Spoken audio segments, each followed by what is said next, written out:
근데 나는 제일 가슴 아픈 우리 자매님들이 어떤 분들이냐면은 자기를 꾸미지 않는 분들이에요. 이쁘게 좀 이쁜 옷도 사 입고 그래야 되는데 생전 아니 자기가 무슨 군인이야? 집에 있어도 파마를 해도 꼭 철모 뒤집어 쓴 거 딱 1년 내내 풀어지지도 않는 거 쓰고 앉아갖고 그냥 생전 그냥 마누라라는 게 그냥 맵시 있는 옷 한 번 제대로 입지도 않고 그럼 남편이 사는 맛이 있어요? 사는 멋이 있어요? 좀 꾸며야죠, 본인이. 예쁜 옷도 좀 사서 입고, 좀 브릿지도 좀 넣었다가, 머리도 그냥 생머리도 했다가, 이쪽으로도 묶었다가, 저쪽으로도 묶었다가, 어느 날 좀 틀어도 올리고, 막 이래야지 그냥 남자가 사는 맛도 있고, 사는 멋도 있을 거 아니에요. 생전 그냥, 옷도 그냥, 신부님, 맵시가 있어야지 옷을 사 입죠. 그러면 좀 살도 좀 빼시고. 그냥 이건 벤지 엉덩이지 구분도 안 되는 그냥 몸매를 가지고 그러니까 그냥 몸빼바지만 계속 짚고 이 집에 있으면은 어느 남자가 집에서 가고 싶어요.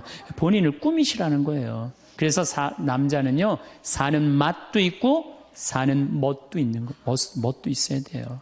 그래서 예쁜 옷. 남편도 좀 꾸며주고 남편도 좀 나비 넥타이도 좀 하고 또 남자들도 문제는 문제예요.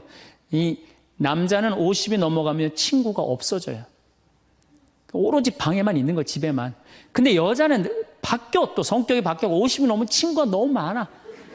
그냥 맨날 만나러 나가야 되는데 그냥 이 남자고 여자고 이게 서로 힘든 거죠. 그 또 그냥 50, 60 넘은 남자들은 씻지도 않아. 그냥 냄새 나고 그냥 이러니까 그냥 남편 옆에 가까이 가기도 싫은 거죠. 예. 근데 이 부부가요, 서로 애인같이 살아야 돼요. 우리 자매님들 자기를 애인같이 꾸며야 돼요. 그러니까 언제든지 집에서도 깔끔하고 예쁘게 차려입으면 남자가 기분이 좋잖아요.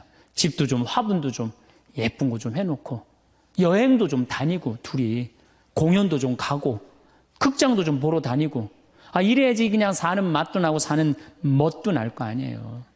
근데 우리나라 남자들이 얼마나 말을 못하냐면 이게 진짜로 있었던 일이에요. 65살 먹은 형제님이 꿈을 잘 꾼 거야. 그래갖고 로또를 산 거야, 금요일 날.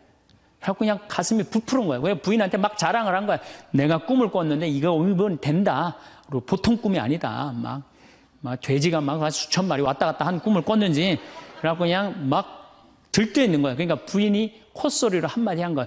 여보, 그 로또 되면 당신 그 돈 뭐 할 거야? 그랬더니 남자가 정색을 하고 그러더래요. 내가 이 로또 되면은 온 세상 사람한테 다 나눠줘도 당신한테는 한 푼도 안 줄 거야. 아니 아직 된 로또도 아닌데 당첨되고 난 다음에 그러면 몰라도 당첨도 안 됐는데 귀양 이렇게 말하면 얼마나 좋아요. 여보 당신 평생 나한테 시집 와갖고 고생만 했는데 내가 로또 되면 내가 당신 다 줄게. 쓰고 싶은 대로. 아니 당첨도 안 된 로또인데 그렇게 말하면 얼마나 기분이라도 좋아요. 근데 그냥 내가 온 세상 사람한테 다 나눠줘도 당신한테 한 푼도 안 줄 거야. 이게 할 말이에요. 근데 우리나라 남자들이 이런다고요. 다른 형제님들이 마누라 너무너무 이쁘고 좋겠다고 살아봐라야 눈 한번 하얗게 뜨고 하면 독사가 그런 독사가 없다. 이런 말 해야 되면은 우리 마누라는 얼굴만 이쁜 게 아니라 마음은 비단이야. 기분이 얼마나 좋아요. 참 고운 말을 못하는 거야. 그냥 온 세상 사람한테 다 나눠줘도 당신한테는 한 푼도 안 준다. 그러니까 이 부인이 너무 열받아갖고 한 달 반 동안 밥을 안 해줬대요. 그리고 진짜 무서운 건 집안에서 폭력이에요, 폭력. 더욱이 남자가 여자를 때리는 건 있을 수 없는 일이에요. 부부가요, 때린다는 건 있으면 안 돼요. 아니, 여자가 남편한테 결혼을 할 때는 이 험난한 세상, 저 힘 있는 남자한테 보호받고 싶어서 결혼하는 거 아니에요? 그렇지 않아요, 보통? 그런데 그 남편이 자기를 때린다고 생각하면요, 이건 치욕이에요, 여자한테는. 그래서 남자가 여자를 때리면 안 돼요.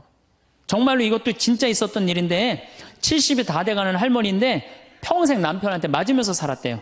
그런데 또 친구 하나가 평생 남편한테 둘이 이제 할머니가 이제 둘이 친구야. 서로 맞고 살아갖고.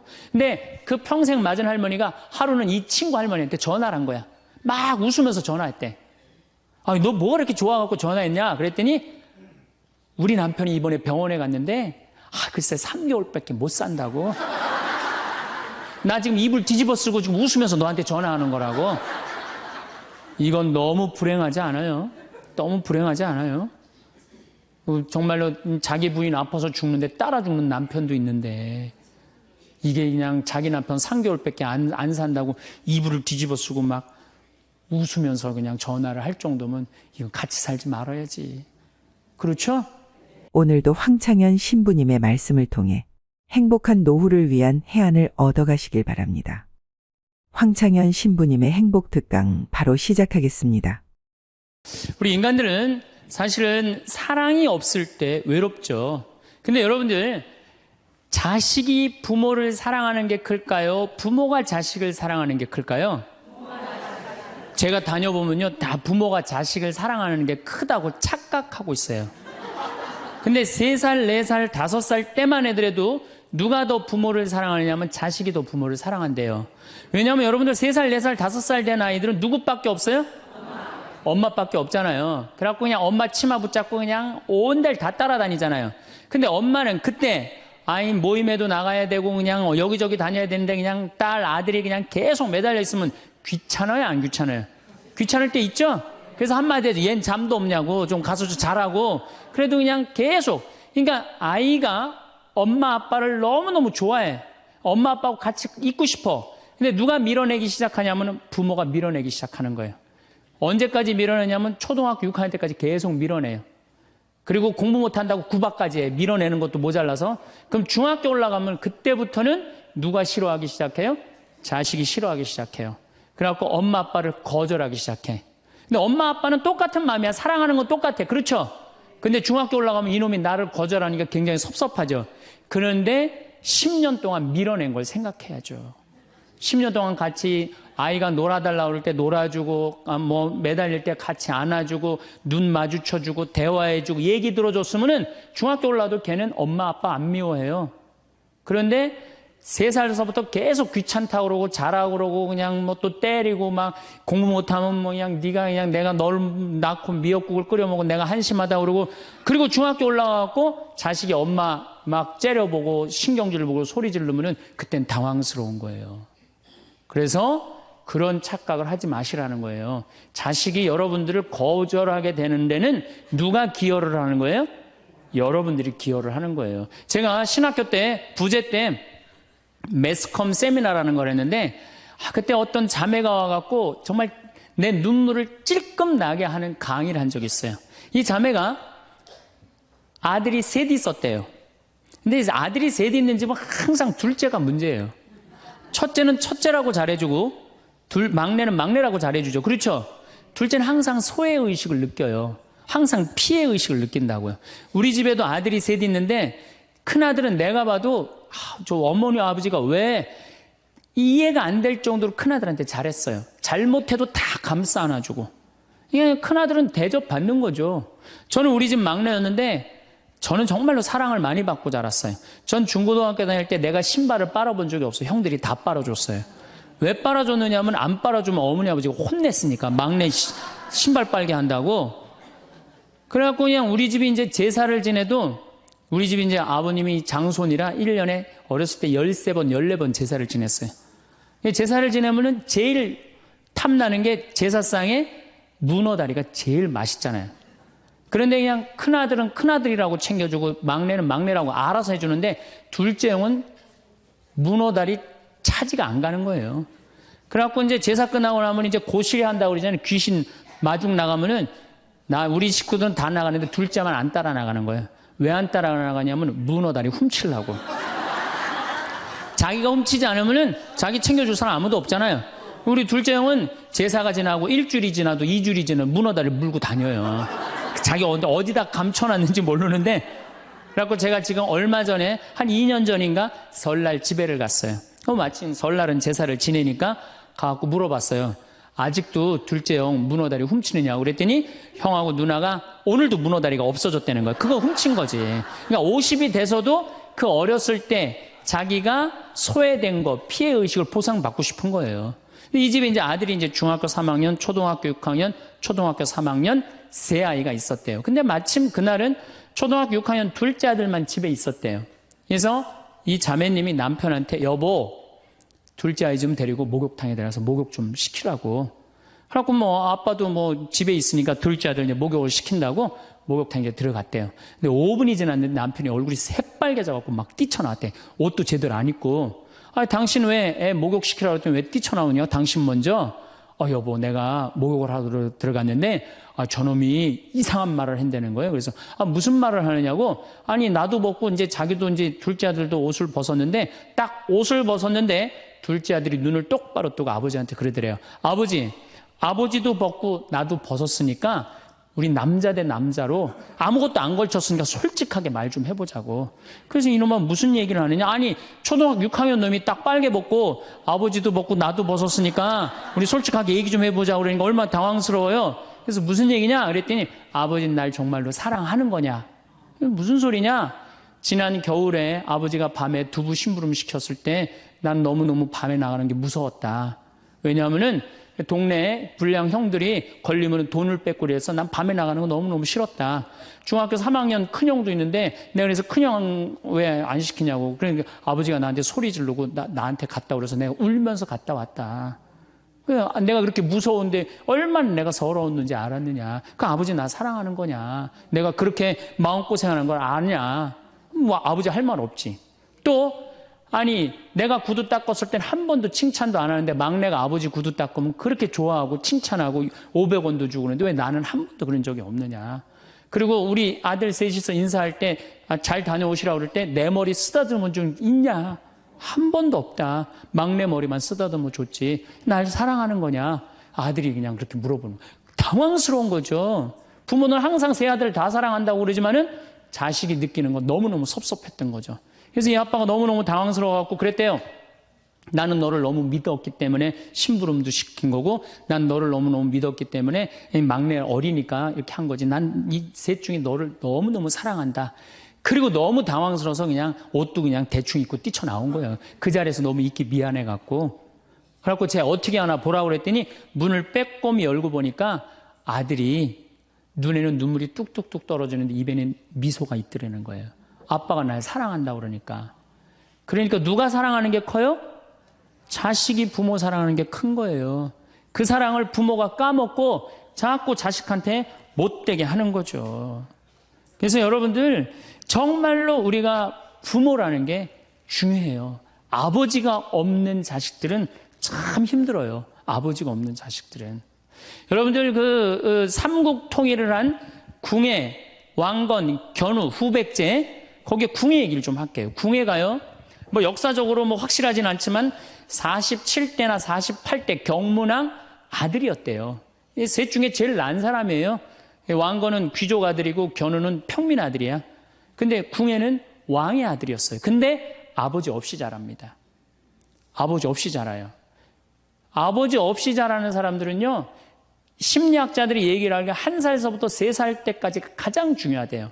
이때 아버지 엄마가 안아주고 뽀뽀해주고 엄마 아빠라고 그럴 때 격려해주고 기저귀 갈아주고 이럴 때 아이들은 뭐가 생기느냐 하면 신뢰심이 생긴대요. 세상은 믿을 만한 데다. 그리고 그냥 아이가 막 걸을 때 옆에서 박수 쳐주고 걸음 뛸 때 그럼 아이들이요 굉장히 심리적으로 안정감을 준다는 거예요. 그런데 이때 아버지가 없는 아이들은 심리적으로 굉장히 불안하다는 거예요. 여러분들 이 아빠가 아이들 이 목마 태워주면은 애들 좋아해요 안 좋아해요? 좋아하죠? 그런데 아빠 키가 1m 70이고 애가 50cm면 2m 20이에요. 그 꼭대기에 올라가고 또 애는 아빠 머리를 잡고 막 깔깔깔 까르르 넘어가지 않아요? 좋아갖고 아빠 머리를 잡고 걔는 무의식 속에 이런 생각을 갖는데요. 세상은 이렇게 높아도 믿을 만한 데다. 이 든든한 아버지가 있으니까. 그런 믿음이 생긴다는 거예요. 그런데 궁예는 그랬던 경험이 한 번도 없었던 거야. 그러니까 나중에는 사람을 의심을 하기 시작하는 거예요. 의심하기 시작하는 거예요. 그래갖고 나중에 관심법이라는 걸 개발해요. 그래갖고 네가 의심하는지 안 의심하는지 내가 안다. 그래갖고 그냥 신하들도 그냥 의심도 안 하는데 너 의심한다고 그러고 죽이고 결국 누구까지 죽여요? 자기 부인하고 아들까지 죽여요. 그리고 마지막으로 쓸쓸한 최후를 맞이해요. 신부님 나는 우리 남편이 일찍 죽어갖고 우리 애들 그냥 혼자 키웠는데 너무 섭섭합니다. 아버지 없이도 훌륭하게 잘하는 사람 간혹 있어요. 그게 누구냐면 오바마가 아버지 없이 잘하잖아요. 할머니 손에서 얼마나 훌륭해요. 그렇죠? 그러나 일반적으로 보면은 그렇다는 거예요. 아버지가 굉장히 중요한데, 근데 슬픈 거는 우리나라는 아버지가 있어도 없는 것 같아요. 아버지가 있어도. 애는 학원 다니냐고 그냥 정신 팔려가고 아버지는 돈 번다고 해갖고 서로 사랑을 쌀 시간이 없는 거. 서로 사랑을 쌀 시간. 여러분들 자식들이 세상 살아가기 힘들다 하더라도 그 든든한 아버지가 있는 자식들은요, 극복해 나가요. 든든한 아버지가 있는 자식들은. 또 요한복음 17장 하느님 아버지와 얼마나 깊은 사랑으로 묶여 있는지 잘 보여주는 구절이 있어요. 아버지, 세상이 생기기 전에 제가 아버지 앞에서 누리던 그 영광으로 이제 다시 아버지 앞에서 저를 영광스럽게 해주십시오. 그리고 이어서 이렇게 말씀하십니다. 아버지, 아버지께서 제 안에 계시고 제가 아버지 안에 있듯이 그들도 우리 안에 있게 해주십시오. 난 이 구절을 보면요, 가슴이 떨려요. 여러분들 자식 중에 아버지한테 아버지 안에 내가 있고 내 안에 아버지가 있어, 이렇게 말하는 자식들이 있어요? 그런 고백을 할 수 있는 자식이 몇 명이나 될까요? 아버지 안에 내가 있고 내 안에 아버지가 있다. 예수님은 이렇게 아버지를 사랑했던 거예요. 의로우신 아버지, 세상은 아버지를 알지 못하였지만 저는 아버지를 알고 있습니다. 저는 그들에게 아버지의 이름을 알려주었고 앞으로도 알려주겠습니다. 아버지께서 저를 사랑하신 그 사랑이 그들 안에 있고 저도 그들 안에 있게 하려는 것입니다. 예수님은 그 말씀을 하고 난 다음에 유다의 배반으로 붙잡히세요. 그러니까 예수님은 활동 시작할 때부터 아버지 얘기 시작해갖고 마지막 끝날 때까지 아버지 얘기한 거야. 아버지하고 이야기를 하는 거를 멈추지 않으십니다. 그리고 겟세마니 동산에서도 아버지와 끈끈한 사랑을 보여주시죠. 아버지, 하실 수만 있으시면 이 잔이 저를 비껴가게 해주십시오. 그러나 제가 원하는 대로 하지 마시고 아버지께서 원하시는 대로 하십시오. 요새 이런 아들이 어디 있어요? 제 뜻대로 말고 아버지 뜻대로 하세요. 이런 아들이 어디 있어요? 다 내 뜻대로 해달라고 그래요, 엄마 아버지가. 그렇죠? 근데 예수님은 하느님 아버지가 그렇게 기뻤던 거야. 맨 마지막에 아버지, 이 사람들을 용서하여 주십시오. 그리고 마지막으로 이런 말씀을 하십니다. 아버지, 제 영혼을 아버지 손에 맡깁니다. 그러니까 이 아버지와 철저한 끈으로 묶여 있었던 예수님은 그 마지막 제자들이 다 버리고 도망갔어도 그 아버지에 대한 사랑, 내 안에 아버지가 있고 아버지 안에 내가 있다는 그 기가 막힌 사랑으로 극복하시고 인류 구원의 문을 여신 거예요. 그렇다면 우리나라 아버지들도 이런 아버지가 돼야지. 자식들한테 이런 아버지가 돼야 되는데 이런 아버지가 과연 몇이나 있느냐. 저는 다행히 우리 아버지를 참 잘 만났어요. 전 참 아버지를 좋아해요. 나는 어렸을 때 추억이 아버지하고 매일 토요일날 일요일만 되면 산에 가갖고 도토리 따고 밤 줍고 또 내가 망보고 아버지가 대추나무 올라가고 막 서리하고 막 이런 거 많이 했어요. 예. 그래갖고 막 걸려갖고 막 대추밭 주인한테 막 욕먹으면 그냥 얘는 누구냐고 그러면 우리 막내 아들이라고 그러면 그냥 막내 아들 데리고 좋은 거 가르쳐 준다고 그냥. 그리고 어렸을 때 아버지하고 추억 중에 웅덩이가 있어. 웅덩이. 거기에 퍼내면 그 미꾸라지. 그 진흙 안에 미꾸라지 그걸 잡아내는 정말 그런 추억들이요. 그러니까 지금도 80이 된 아버지를 보면 행복한 거예요. 그리고 시간만 되면 그 아버지 보러 가고 싶고. 그러니까 이제는 효도는 없어요. 뭐만 남아있어? 사랑만 남아있는 거예요. 추억만 남아있는 거예요. 자식하고 얼마나 좋은 시간을 많이 가졌느냐에 따라서 늙었을 때 안 외롭다는 거예요. 어렸을 때 자식하고 한 번도 놀아준 적이 없어. 10살 때까지 놀아줘야 된다는 거예요. 근데 10살 때까지 한 번도 놀아준 적이 없으면은 자식이 늙은 부모들 한 번도 같이 안 놀아준다 이거예요. 그러니까 늙어서 외로운 거는 자식이 못 돼서가 아니라 누가 싸놓은 업보야? 그렇죠. 그러니까 섭섭할 필요 없어요. 자, 그렇다면은 사랑이 없는 엄마, 사랑이 없는 아버지, 엄마도 없고 아버지도 없는 이 세대는 외로울 수밖에 없어요. 그리고 그들은 어차피 떠나게 돼 있어요. 그렇다면 여러분들 옆에 남아있는 건 누구밖에 없어요? 남편. 그렇죠. 50살에 자식들 떠나면 50부터 100살까지 여러분들 옆에 남아있을 수 있는 유일한 사람은 남편밖에 없어요. 근데 여러분들 그 남편한테 잘해요? 옛날에는요, 부모한테 자식이 전부였어요. 왜 옛날에는 부모한테 자식이 전부였느냐면 20살에 결혼해갖고 내가 40살이 되면은 자식이 20살이 돼요. 그러면은 되게 50살까지 밖에 못 살았어요. 그럼 자식이 몇 년 효도하면 되냐면 10년만 효도하면 돼요. 그러면 알아서 죽어줘 주니까. 그러니까 옛날엔 자식이 부모한테 애절해서 안 애절했어요? 애절했어요. 그리고 20살 먹은 아들이 왜 50살 먹은 부모한테 죽지 말라고 왜 그렇게 손가락 깨물어서 입에 단지해주고 허벅지 살 잘라갖고 울며 불며 죽지 말라고 그랬을까요? 20살 된 이 아들은 동생이 17살, 14살, 11살, 8살, 5살, 2살 동생이 줄줄이 있는 거야. 근데 엄마 아빠가 지금 죽으면 이거 누가 키워야 돼? 자기가 키워야 되니까 죽지 말라고 그러는 거예요. 죽어도 이거 누구까지 다 키우고 죽어? 막내까지 키우고 죽어라 이거야. 근데 만약에 우리 엄마 아버지가 막내까지 다 키웠다? 그러면 엄마 아버지 나이가 60이 되는 거예요. 그래서 60까지 산 부모한테 너무 고맙다고 차려준 잔치가 환갑잔치예요. 근데 이 환갑진갑 다 받아먹고 갈 생각을 해요, 안 해요? 안 하잖아요. 이게 큰 문제예요. 그러니까 자식이 모시다가 지치는 거예요. 그러니까 부모 60, 70부터는요 부모 관심 없어요. 그러면은 50 넘어서는 누가 옆에 있어요? 남편밖에 없어요. 여러분들 지금 우리나라 100살 이상이 몇 명이냐면 2,500명이에요. 100살 이상이. 90세 이상이 몇 명이냐면 9만 명이에요. 80세 이상은 몇 명이냐면 80만 명이에요. 70세 이상은 몇 명이냐면 240만 명이에요. 그러니까 이제 안 죽어. 안 죽어요. 여기 죄송하지만 60세 넘으신 분들 손 들어보세요. 손 들어 괜찮아요. 이게 문제라는 거예요, 이게. 자식은 이미 떠나 있고 50 넘었고 60 넘어갖고는 누가 옆에 있어요? 남편밖에 없어요. 그러면은 자식한테 잘해야 됩니까? 남편한테 잘해야 됩니까? 남편한테 잘해야 돼요. 우리나라는요, 안사람, 바깥사람 제도가 있어요. 그래갖고 안사람은 집에서 애 놓다 죽고 바깥사람 바깥에서 돈 벌다 죽었어요. 근데 이게 의술이 좋고 영양이 좋고 고생을 안 하다 보니까 바깥사람이 50이 넘어도 안 죽는 거야.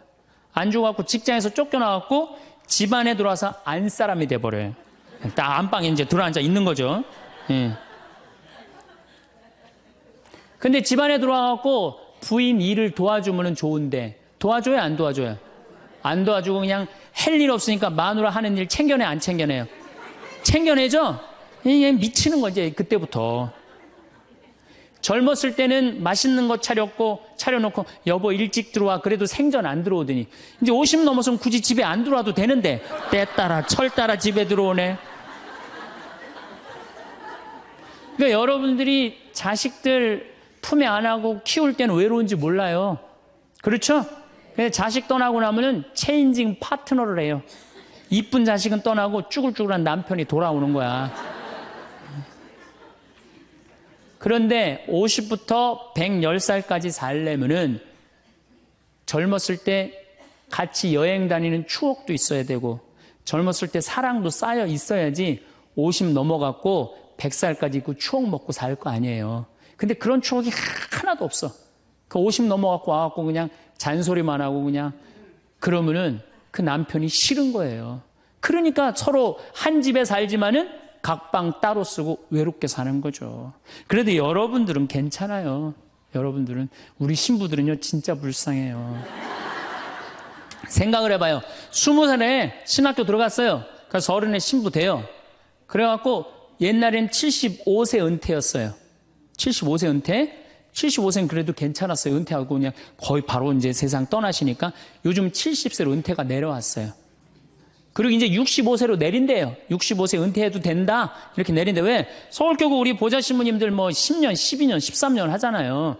그러니까 빨리 은퇴할 사람 빨리 하고 보좌들 빨리 본당 내보내야 되니까 빨리 은퇴해라 이거야. 그러면은 65세부터 은퇴해갖고 우리 부관장 신부는 110살까지 산단 말이야. 그러면은 20살에 신학교 들어가고 65세까지 45년 혼자 살아. 그래갖고 65세 은퇴해갖고 110살까지 또 혼자 살아. 45년, 90년 혼자 사는 거야. 그래서 나는 우리 신부님들 은퇴시키는 거 반대하는 신부예요. 65세 은퇴시켜갖고 다시 보좌 신부로 발령을 내라. 보좌 신부로 발령을 내갖고 아니 고해성사 듣게 하면 되잖아요. 아 얼마나 여러분들 속에 있는 얘기하고 싶은 거 많아요. 그렇죠? 아 그럼 고해성사 듣게 하고 또 굳이 신부님들 65세 넘어가고 강론 안 해도 돼요. 미사 없는 강론하게 하면 되잖아. 강론하라 그러면 또 헨소리 또 하고 헨소리 또 하고 그러실 수 있으니까 얼마나 좋아.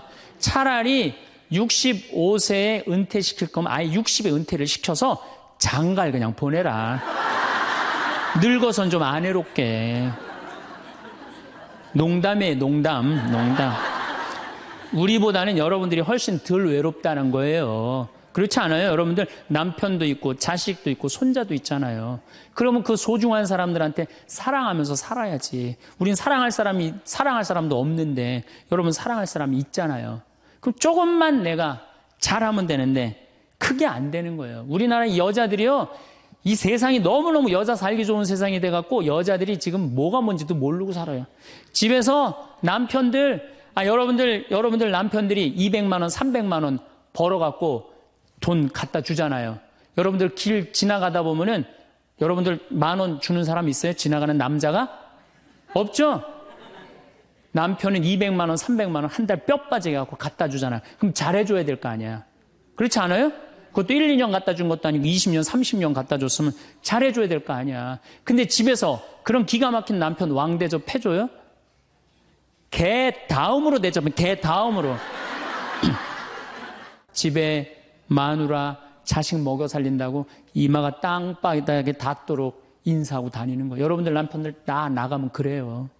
그럼 집에서 왕대접 해줘야 될 거 아니야.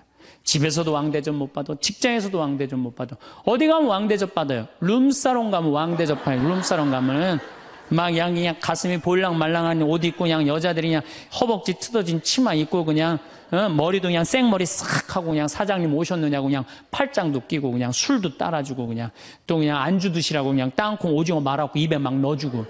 아 얼마나. 그러니까 30만 원, 40만 원 쓰는 게 안 아까운 거예요. 대한민국의 룸사롱으로 남자를 몰아내는 건 누가 몰아내는 거냐?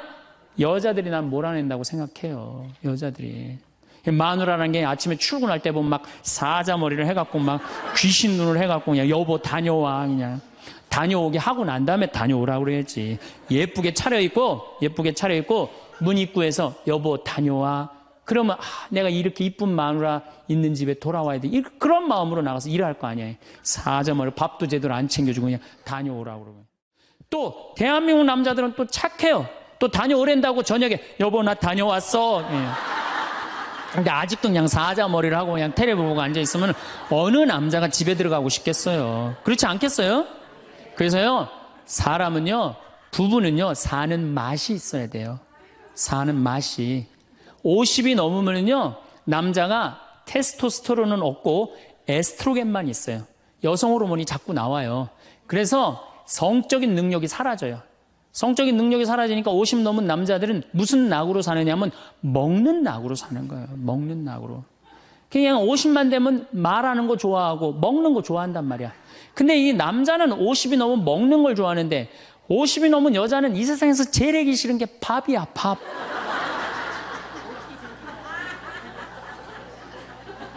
그러니까 그냥 둘이 사는데 왜 김치찌개를 끓여도 한솥 끓여. 그냥 하기 싫으니까 귀찮으니까 한솥 끓여갖고 그냥 다음날 아침에 그냥 그거 졸여갖고 아침상에 올려놓고 그냥 저녁엔 또 오늘같이 하루 피정하고 저녁에 이제 여보 나 저녁 집에 가서 먹을게 그러면 또 그거 볶아갖고 저녁상에 또 올려놓고 좀 회도 떠갖고 예?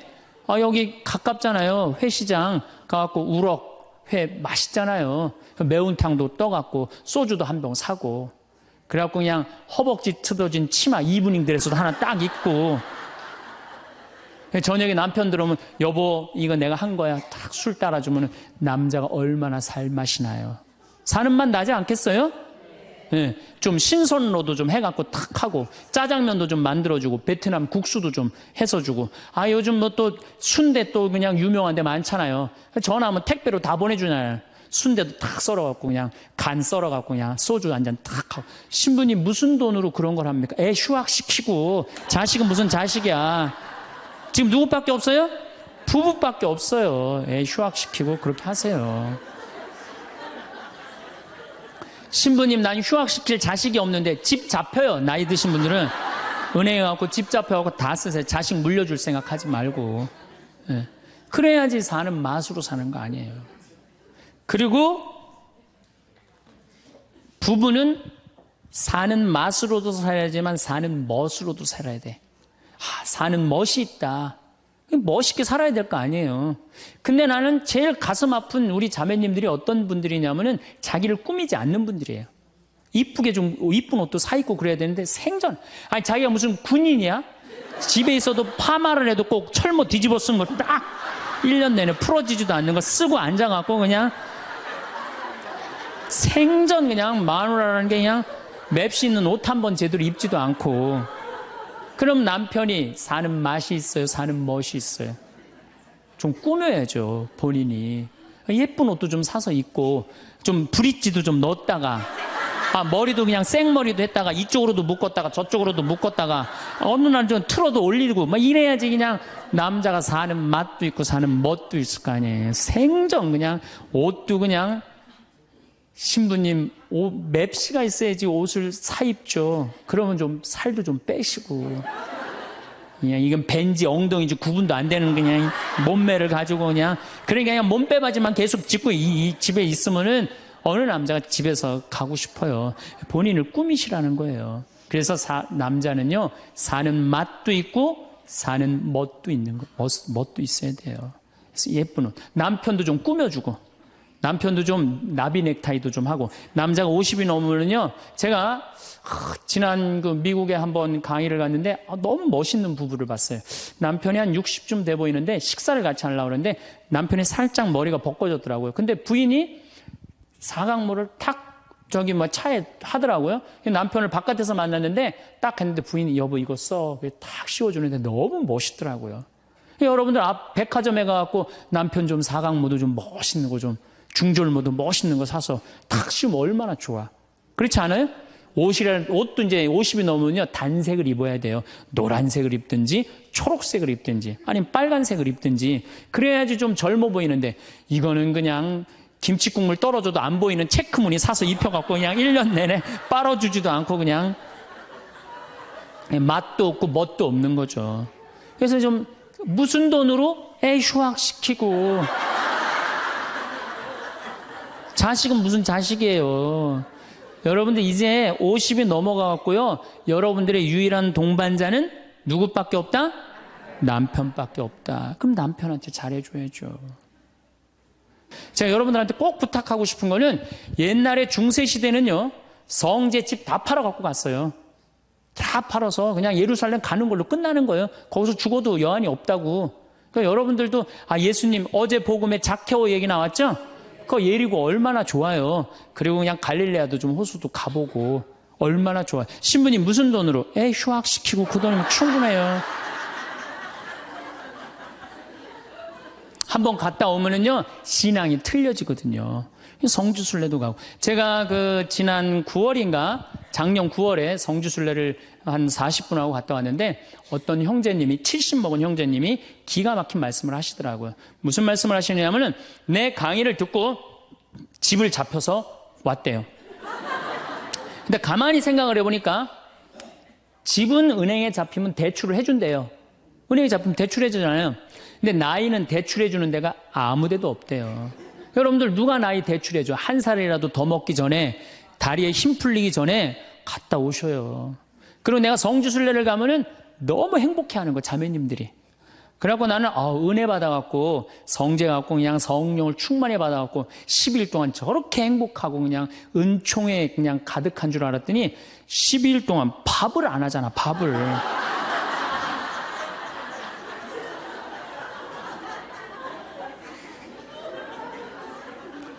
남편 부부는 맛도 있고 멋도 있어야 되지만 기도 살려줘야 돼. 남편 기도 살려줘야 돼요. 아니 50이 넘어갖고 남편 기 살려줄 사람이 직장에서 기가 살겠어요? 사회에서 기가 살겠어요? 본인이 기가 살겠어요? 유일하게 기 살려줄 수 있는 사람은 누구밖에 없어요? 부인밖에 없어요. 부부가 50이 넘으면요 자식들 떠나고 둘만 덩그랗게 집에 남아서 50년을 같이 살아야 돼요. 말을 정말로 남편 즐거운 말, 남편 좋은 말, 우리 남편 아직도 알통 튼튼하다, 우리 남편 아직도 어깨가 그냥 대유평 평야 같다, 이런 말 해주는 게 중요한 거예요. 그런데 그냥 말을 진짜 못해. 내가 2000년 역사상 말 진짜 못하는 놈 한 놈 알고 있어요. 어떤 놈 진짜 말 못하느냐면은 십자가상 예수님 십자가 위에 매달렸을 때 왼편의 강도, 진짜 말 못하는 놈이에요. 그놈. 이제 십자가 매달렸어. 너무 아파. 자기도 이제 죽기 일보 직전이고 옆에 구세주라는 사람도 옆에 있단 말이야. 그냥 이 사람이 막 분이 치밀었나 봐요. 야, 네가 무슨 구세주냐? 네가 구세주라면 너도 살리고 나도 살려봐라. 너도 죽는 주제에 무슨 구세주냐? 막 욕을 해댄 거예요. 그러니까 예수님이 그냥 매달려갖고 아파 죽겠는데 이놈이 이상한 소리 하니까 대꾸도 안 해요. 대꾸도 안 해. 성서 보면은 그냥 가만히 계세요. 근데 내가 2000년 역사상 진짜 말 잘하는 사람 한 사람 알고 있어요. 그게 누구냐면 오른편 강도예요. 얼마나 말을 잘하느냐면은 그렇게 얘기를 하니까 이 왼편에 있는 강도를 혼내요. 야, 이놈아, 니놈하고 나는 죽어도 싸. 강도 짓을 했으니까. 근데 저분이야말로 무슨 죄가 있어. 가난한 사람, 병든 사람 함께 해주고 인간 사랑하신 분인데, 그리고 이 강도가 한마디 해요. 주님, 마지막 날에 저를 기억해 주십시오. 그러니까 그냥 예수님이 왼편에 있는 놈한테는 대답도 안 하던 예수님이 그렇게 아파도 오른편에 있는 강도한테 한마디 해요. 너야말로 오늘 나와 낙원에 들 것이다. 이 말 한마디 잘한 바람에 그냥 예수님하고 1호로 천당에 올라간 사람 아니야. 그렇지 않아요?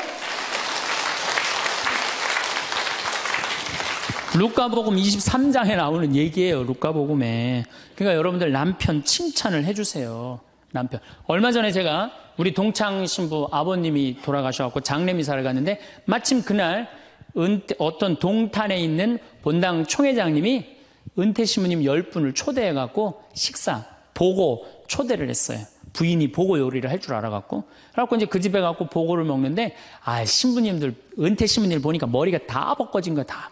머리가 다 벗겨져갖고 있더라고요. 근데 내가 그날 마침 이제 장례미사를 해갖고 우리 주교님을 뵀는데, 우리 주교님은 그래도 머리가 많이 나셔갖고 모자를 앞에다 쓰신 거야. 그래갖고 참 보기가 좋더라고요. 주교님이 아주 얼굴이 하얀이 선비같이 생기셨거든요. 그래서 내가 저녁 먹으면서 신부님들은 이렇게 머리가 벗겨졌는데 우리 주교님은 아직도 머리가 나셔갖고 모자를 앞에다 쓰는데 참 보기 좋더라고. 그랬더니 은퇴 신부님 10분이 황 신부 주교님한테 가갖고 샴푸 못 쓰는지 좀 알아봐 달라고 막 그러더라고요. 그런데 우리 식사를 한 총회장님, 그 동탄의 총회장님이 신부님, 저는 40부터 머리가 완전히 벗겨졌는데 한 번도 머리 벗겨진 것 때문에 스트레스 받은 적이 없다는 거예요. 그게 무슨 소리냐? 그랬더니 자기 부인이 40에 본당 사목 임원이었는데 사목회를 하고 집에 들어오면 막 짜증을 내고 들어온대요. 그 문을 열고 딱 한다는 부인이 첫 입을 열어서 하는 소리가 답답해 죽을 뻔했다고. 여보, 사목회가 그렇게 답답해? 그러면 그 부인이 그러는데, 여보, 나는 사목회를 하는데 60이 먹은 그 본당의 회장님들이 머리가 빽빽하게 꽉 차 있으면은 그 머리를 보고 회의를 하면 가슴이 답답하다는 거야. 그리고 이제 자기 남편을 보고 머리가 완전히 대머리인 남편을 보고 한마디 한대요. 이제야 가슴이 뻥 뚫린다고. 이게 얼마나 남편을 기를 살려주는 말이에요. 그렇지 않아요? 그러니까 여자는 맛도 있고 멋도 있고 누구 기도 살려줘? 남편 기도 살려줘야 되는 거예요. 부처님은요 7종류의 아내가 있다고 그래요. 첫째, 남편을 죽이는 아내가 있대요. 더러운 마음을 가지고 남편에 대한 사랑이 없고 남편을 업신여기는 아내. 아내가 권력 있으면 남편이 모든 것을 참고 침묵하기 때문에 그 참느냐고 빨리 죽는데요. 남편을 죽이는 아내가 있대요. 두 번째는 도둑과 같은 아내가 있대. 남편이 힘들게 돈 벌어갖고 오면은 그거 그냥 막 써갖고 그냥 살림살이 엉망으로 하는 아내. 도둑과 같은 아내. 셋째, 주인과 같은 아내. 주인 행세하는 거죠. 그래갖고 그냥 자기는 일 안 하고 남편 막 시키는 주인과 같은 아내가 있고. 그 다음에 네 번째는 어머니와 같은 아내가 있대요. 항상 남편을 사랑하며 자식 대하는 것처럼 남편을 보호해주는 아내가 있대요. 그 다음에 누이 동생과 같은 아내. 남편을 섬기기를 다하고 자매와 같은 귀여움을 떨고 애교를 떠는 그런 누이 동생과 같은 오빠 하면서 그런 아내가 있다는 거예요. 그 다음에 친구 같은 아내가 있다는 거예요. 직장에서 마치고 피곤해서 돌아오면은 남편을 반가이 맞이해주고 술 한잔을 하면서 하루를 이야기를 나누는 친구 같은 아내. 그 다음에 이건 시대에 좀 안 맞지만은 종과 같은 아내, 남편을 극진히 섬기는 아내가 있다는 거예요. 여러분들은 이 7번째 중에 몇 번째에 들어가세요?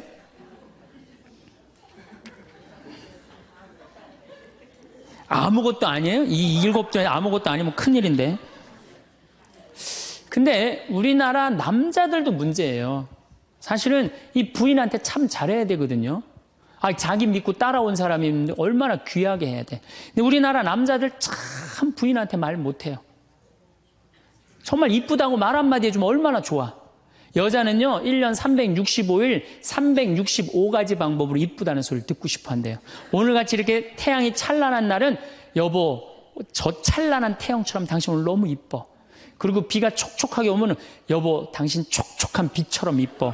근데 어떤 방법을 써서라도 이쁘다는 말하면 여자는 행복하다는 거예요. 그리고 요리를 해주면 맛있다고 먹으면은 김치찌개 이렇게 맛있는 김치찌개 먹을 수 있는 사람은 세상은 나 하나밖에 없다고. 이렇게 정말로 이런 말을 해줘야 되는데 생전 뭐 맛있다 맛없다 그런 말 안 하면은 여자가 밥할 맛 나겠어요? 안 나죠? 그럼요. 그리고 한 30년 밥 얻어먹었으면 이제 설거지는 해야지.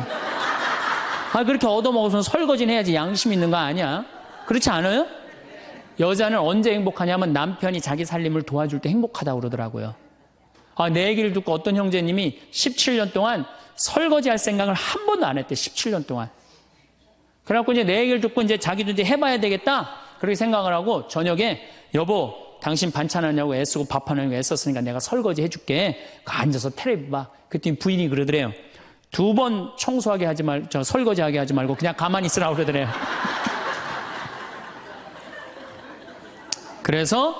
그래서 이 남편이 그랬대요. 아니야, 내가 오늘 해보고 싶어서 그래. 그리고 설거지를 했대요. 그리고 이제 그 형제님 미사 해설하러 성당에 갔는데 메시지가 왔대요. 여보, 나는 오늘 당신이 한 설거지 지금 다시 하고 있어. 하지만은 오늘처럼 행복한 날은 없어. 17년 결혼 생활 중에 오늘처럼 행복한 날은 없어. 고마워. 내 살림살이를 도와줘서. 그 메시지를 형제님이 나한테 보냈어요. 신부님, 요 조그만 거 이렇게 행복할 수 있는데 내가 왜 이제까지 안 했는지 모르겠다고. 그러니까 우리 정말 부인한테, 정말로 자매님들한테 서비스 해줘야 돼. 이제는 서로를 사랑해야 돼요. 서로를 사랑하고 아껴줘야 돼요. 그러니까 여러분들 남편한테 잘하세요. 또 여기 있는 우리 형제님들 누구한테 잘해요? 그래도 나이 먹어갖고요. 여러분들 지금 신부님 난 도저히 우리 남편하고 못 살 거예요. 지금 바꿔봐야 거기서 거기에요. 지금 바꿔봐야. 자, 남자하고 여자하고 얼마나 서로를 이해를 못하느냐 하면은 남자는 하루에 2,000마디만 하면은 말 끝난대요. 근데 여자는 하루에 6,000마디를 해야 된대요. 그러니까 여자가 훨씬 말이 많은 거죠. 남자는 직장에 갔다 오면 할 말 끝난 거예요. 집에 할 말이 아무것도 없는 2,000마디 이미 다 했는데 할 말. 남자로 사람으로서 할 말 끝났는데. 뉴욕의 게리 머카스라는 교수가 이 통계를 냈어요. 그래갖고 여자는 남편이 이제 집에 들어올 때만 기다리는 거야. 뭐 이웃집 아줌마 얘기도 하고 싶고 본당시 뭐 욕도 하고 싶고 막 그래갖고 기다리고 있는데 남편이 들어와서 여보, 그 집 남편은 그렇게 힘들게 돈을 버는데 여자는 맨날 찜질방 다니고 그냥 링크코트 입고 다니고 정신 나간 여자라고. 그럼 남편은 할 얘기가 없는 거야. 쓸데없는 소리 하지 말고 밥이나 내놓으라고. 그럼 여자는 미치는 거예요. 진짜 괜찮은 남자들은 어떤 남자들이냐면은 그래 여보? 그럼 안 되지. 부인이 살림을 잘 살아야지. 남자가 그렇게 고생을 하는데 추임새를 넣어주고 속으로 외우세요. 500마디, 1000마디, 2000마디. 그래갖고 딱 속으로 4000마디 딱 끝나면 여보 이제 자자. 이래야지 이 남자는 후환이 없는 남편이에요. 여자 말을 들어줘야 돼요. 그래서 남자하고 여자하고 틀린 점이 이거야. 반대로 우리 자매님들은 여자는 흥분을 하면 5분이면 흥분이 끝난대요. 그래갖고 막 장보러 들어와갖고 막 욕을 5분만 하면은 아무 일도 없었던 듯이 부엌에 들어가고 콩나물도 따고 이 멸치 대가리도 딴대요. 아무 일도 없었듯이. 근데 남자는 5분 동안 바가지 긁을 동안 가만히 있는데요. 5분 지나면 그때부터 승질이 나기 시작한대. 근데 남자는 한번 승질이 나면 최소한 30분은 성질을 내야 된대. 그래갖고 5분 지나고 나가고 이제 그때부터 이제 여자는 마음이 착 가라앉은 상태에서 저녁 준비를 하는데 그때부터 남자는 이제 거실에서 소리 지르는 거야. 내가 말이야 뭘 잘못했다고 네가 맨날 그러냐고 막 소리 지르면 마음이 가라앉은 여자가 나와서 남자 불을 질러요, 속에다가. 뭐라고 그러냐면 당신은 말만 하면 이렇게 성질을 내고 그러느냐고. 자기는 이미 다 흥분 가라앉은 상태에서 막 성질 내는 남편한테 불은 자기가 질러놓고. 그러면 안 된다는 얘기죠. 30분 동안 길길이 뛰게 놔두란 얘기예요. 승질을 건드려 놨으면은. 어쨌든 우리가 이 인생을 외롭게 살고 싶지 않다면은 부부가 사랑하는 수밖에 없어요. 그래야만이 우리 인생이 풍요로워요. 더욱이 여러분들 노년 50년, 60년 부부밖에 없어요. 훈련하면 된대요. 그 부부 사랑 훈련하는 그 많은 책자를 읽어보면요. 그 서로 훈련이 안 돼 있어서 그렇지 훈련하면 서로 사랑한대요. 그리고 외롭지 않다는 거예요. 영원히 일할 것처럼 일하다가도 문득 나도 퇴직할 날이 얼마 안 남았는데란 생각이 들면 퇴직 준비에 대한 필요성을 느낍니다. 퇴직 후 노후의 4대 리스크를 돈, 건강, 관계, 권태로 나누고 각 리스크에 대비하셔야 되는데요. 노후 대비를 위한 세세한 방법론보다 마음을 훅 치고 들어오는 건강한 퇴직 준비를 위한 기본 개념을 5가지로 정리했습니다. 첫째, 다른 사람과의 비교는 불행으로 가는 고속도로다. 퇴직이 얼마 남지 않은 50대의 남과 비교하는 것은 전혀 도움이 안 된다. 동창생 누구는 어디에 20억짜리 집이 있는데 난 뭐하고 살았나. 죽을 때까지 넉넉한 연금이 나오는 공무원을 했어야 하는데 쥐꼬리만한 연금으로 난 어떻게 사나? 이런 식의 후회를 하다 보면 자신이 무능하게 느껴지고 사회 시스템이 불만스럽게 여겨진다. 더 나쁜 것은 이제라도 만회해보겠다며 무리하게 투자하거나 사업을 벌이는 것이다. 아무리 수명이 연장됐다 해도 50대는 인생이 꺾이는 나이다. 계절로 치면 씨 뿌리고 키우는 때가 아니라 걷어들이는 시기다. 물론 50대에도 새로운 일에 도전하고 모험도 할 수 있다.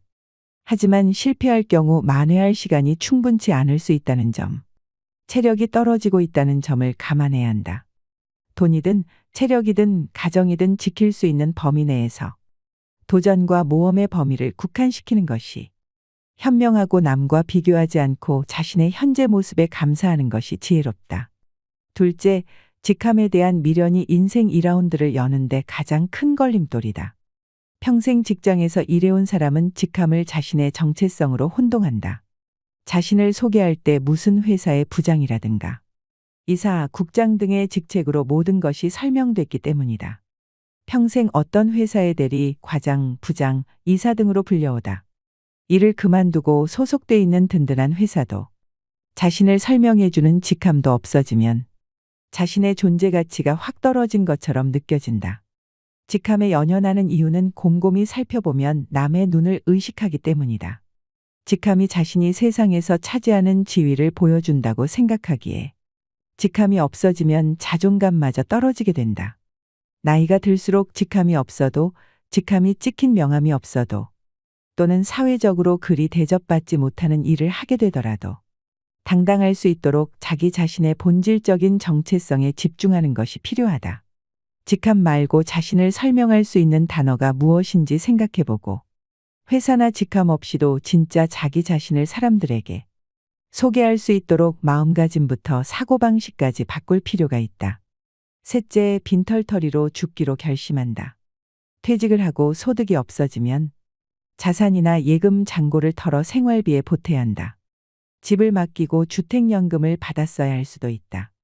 문제는 자산이 줄면 불안해지고 자식에게 집이라도 남겨야지 하는 미련 때문에 주택연금에 가입하기도 꺼려진다는 점이다. 재산을 모두 써버리고 빈털터리로 죽기로 마음먹는다면 우리는 살아있는 내내 적절한 불을 누를 수 있다. 또 곶감은 빼먹는 것. 이라며 재산을 남길 생각하지 말고 다 써버릴 생각을 하라고 권한다. 몇 살까지 살지 모르는데 죽기 전에 재산을 다 써버리면 어떻게 하느냐고 반문할 수도 있다. 하지만 재산을 탕진하라는 것이 아니다. 돈을 남길 욕심을 거두고 검소하게 생활한다면 대부분의 경우 죽을 때까지 먹고 살 수는 있다는 얘기다. 넷째, 건강이 돈이다. 나이 들어서 가장 돈이 많이 들어가는 것이 건강이다. 나이가 들면 치아가 약해지고 소화 능력도 떨어져. 좋은 음식도 마음껏 먹을 수 없고 체력이 떨어져. 좋은 곳으로 여행 가는 것도 노는 것도 한계가 있다. 나이가 들수록 즐기고 누리는데 쓰는 돈은 줄어든다. 반면 건강을 유지하는 데 드는 비용은 늘어난다. 나이가 들어 재산을 탕진하게 된다면 10중 8구 건강 때문이다. 책에 따르면 한 사람이 평생 지출하는 의료비의 절반 정도가 마지막 1년 동안에 쓰인다고 한다. 그만큼 노후의 건강은 돈과 직결돼 있다. 따라서 최고의 노후 대비는 건강을 지키는 것이다. 건강이 마음먹은 대로 다 되는 건 아니지만 그래도 몸에 나쁜 것은 하지 않고 몸에 좋은 것을 하면서 병에 걸릴 가능성을 낮추는 것이 필요하다. 몸이 나이 드는 것을 좀 늦추고 싶다면, 아니 몸이 나이 드는 것을 좀 잊고 지내고 싶다면 일상을 충실하게 해야 된다. 즉 건강한 생활 습관으로 일상을 채우라는 얘기다. 다섯째, 자녀를 버려야 모두가 산다. 자녀로 인해 노부모가 죽게 되는 세 가지 경우라는 섬뜩한 농담 같은 얘기가 있다. 재산이 있는 부모가 손 벌리는 자녀를 외면하면 맞아 죽는다. 찔끔찔끔 주다가는 시달려 죽는다. 그렇다고 다 내어주다가는 굶어 죽는다.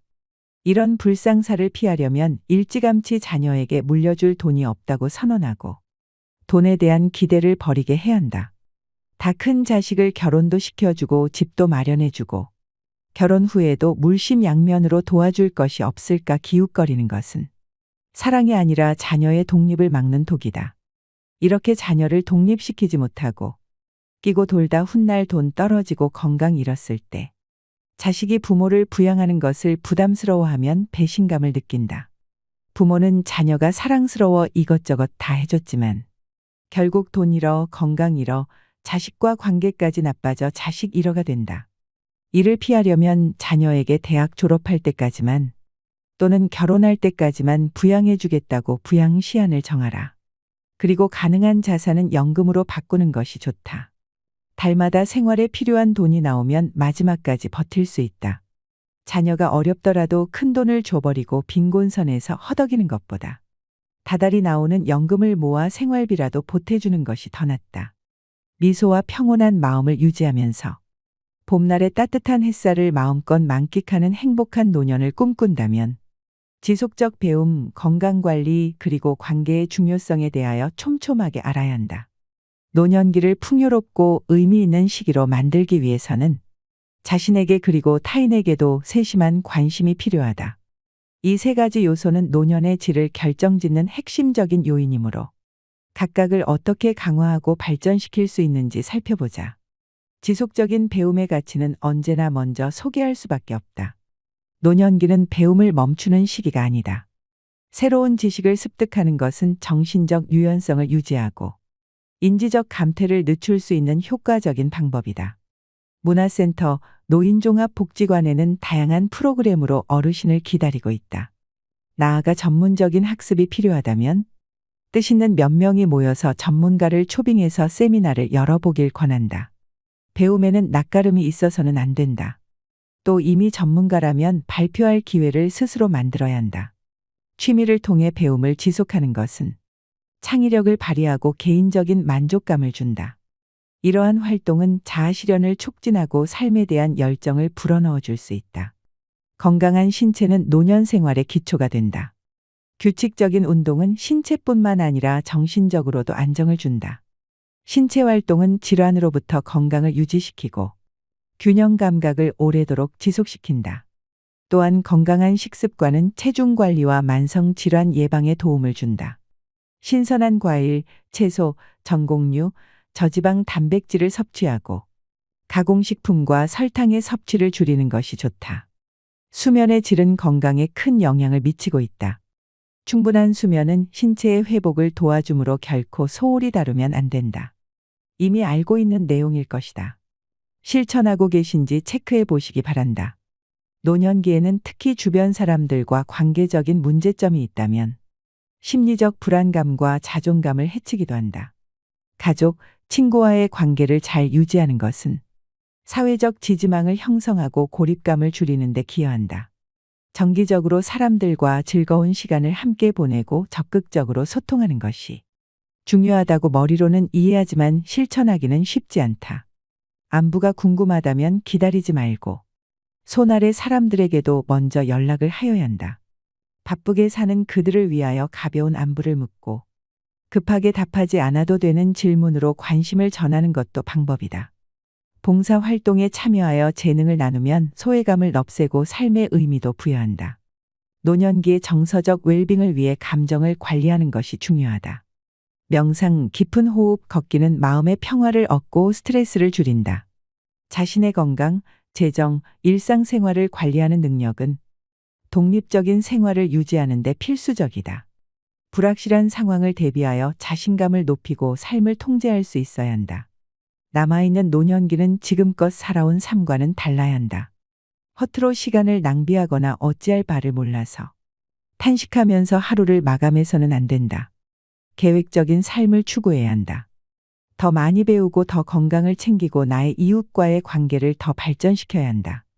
그들로부터 잊혀지는 노인이 되어서는 안 된다. 가까이 다가올 수 있는 공간을 만들어야 한다. 상대방이 쉽게 찾아올 수 있는 이유를 만들면서 자신에게는 언제나 당당하고 자존감을 지키도록 노력해야 한다. 지속적인 배움, 건강관리, 그리고 인간관계의 세심한 관리를 통해서 노년을 풍요롭고 의미 있게 만들 수 있다고 다시 한번 주장한다. 자신에게 맞는 방법을 찾아 적극적으로 실천하며 삶의 각 단계에서 새로운 기쁨과 만족을 찾아가시기 바란다. 마지막으로 노후처세 명심보감을 말씀드리겠습니다. 첫 번째, 부르는 데가 있거든 무조건 달려가라. 불러도 안 나가면 다음부터는 부르지도 않는다. 이 가르침은 기회를 놓치지 말고 적극적으로 행동하라는 것을 말합니다. 기회는 한 번 오고 가기 쉽지 않습니다. 그러므로 부르는 곳이 있다면 주저하지 말고 뛰어가야 합니다. 두 번째, 아내와 말싸움이 되거든 무조건 져라. 여자에게 말로써 이길 수 없고 혹 이긴다면 소탐대실이다. 가정의 화합은 가장 중요합니다. 말싸움에서 이기는 것보다는 상대방을 이해하고 양보하는 것이 더 중요합니다. 이것이 진정한 결혼의 지혜입니다. 세 번째, 일어설 수 있을 때 걸어라. 걷기를 게을리하면 일어서지도 못하게 되는 날이 생각보다 일찍 찾아올 것이다. 건강은 가장 소중한 자산입니다. 늘 앉아만 있지 말고 걸으면서 몸을 움직이고 활발한 삶을 유지합시다. 네 번째, 남의 경조사에 나갈 때에는 제일 좋은 옷으로 차려입고 나가라. 내 차림새는 나를 위한 뽐냄이 아니라 남을 위한 배려다. 상대방을 배려하고 예의를 지키는 것이 중요합니다. 남의 행복을 함께 나누는 마음으로 가장 좋은 모습으로 나아갑시다. 다섯 번째, 더 나이 먹기 전에 아내가 말리는 것 말고는 뭐든지 시작해보라. 일생 중에 지금이 가장 젊을 때다. 시간을 낭비하지 말고 오늘 당장 할 수 있는 일은 미루지 말고 시작합시다. 인생은 짧고 소중합니다. 여섯 번째, 옷은 좋은 것부터 입고 말은 좋은 말부터 하라. 좋은 것만 하여도 할 수 있는 날이 얼마 남지 않았다. 자신을 소중하게 여기고 주변 사람들을 배려하는 마음으로 대우합시다. 좋은 행동은 좋은 결과를 가져옵니다. 일곱 번째, 누구든지 도움을 청하거든 무조건 도와라. 나 같은 사람에게 도움을 청하는 사람이 있다는 것을 고맙게 생각하라. 다른 사람들을 도와주는 것은 우리의 인간미를 보여줍니다. 서로의 부족한 점을 채워주고 따뜻한 마음을 전해봅시다. 여덟 번째, 안 좋은 일을 당했을 때에는 이만하길 다행이다 하고, 믿었던 사람에게 배신당했다면 오죽하면 그랬을까 하고, 젊은 사람에게 무시당했으면 그러려지 하고 살자. 우리는 모두 어려운 시간을 겪을 때가 있습니다. 하지만 그런 시련을 이겨내고 더 나은 미래를 향해 나아가야 합니다. 아홉 번째, 범사에 감사하며 살자. 적어도 세 가지는 감사해야 한다. 나를 낳아서 키워준 부모에게, 이날까지 밥 먹고 살게 해준 직장에, 한평생 내조하느라 고생한 아내에게 감사하라. 열 번째, 나이 들어도 인기를 바란다면 입은 닫고 지갑은 열어라. 손자, 손녀 만나면 용돈을 주고, 후배들에게는 가끔 한턱을 쏘고, 아내와는 외식을 자주 하라. 젊음을 유지하고 활기찬 삶을 살기 위해 지갑을 열고 가족과 사랑하는 이들에게 관심을 보여주고 후배들에게 조언과 지원을 해주고 아내와 함께 소중한 시간을 보내는 것이 중요합니다. 11번째, 어떤 경우에라도 즐겁게 살자. 인생은 짧고 소중한 여정입니다. 어떤 상황에서도 긍정적인 마음으로 즐겁게 살아가는 것이 중요합니다. 12번째, 보고 싶은 사람은 미루지 말고 연락을 해서 약속을 잡아 만나라. 내일 죽는다고 생각하자. 만나서 술이라도 한잔하면서 즐겁게 지내라. 시간은 누구에게나 한정된 자원입니다. 이 가르침들을 실천하여 삶의 질을 높이고 더 행복한 노후를 보낼 수 있기를 바랍니다.